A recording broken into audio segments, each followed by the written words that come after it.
জীবনে একটু ঘোরাফেরা, বন্ধুবান্ধবীদের সাথে আড্ডা, এই ছোট ছোট মুহূর্তগুলোই আসলে আমাদের জীবনটাকে অন্যরকম সুন্দর করে তোলে। আমরা অনেক সময় জীবনের দৌড়ে এতটাই ব্যস্ত হয়ে যাই যে নিজের জন্য একটু সময় নেওয়াটাই ভুলে যাই। কিন্তু বিশ্বাস করুন, একটু সময় নিজের জন্য রাখা, প্রিয় মানুষদের সাথে হাসি আড্ডা, এগুলোই মনকে শান্ত করে, জীবনকে রঙিন করে।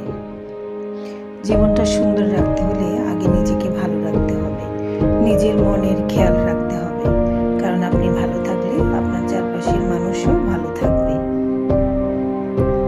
আমরা যদি একে অপরের সাথে ভালো চাই, তাহলে এই পৃথিবীটা আরও সুন্দর হয়ে উঠবে।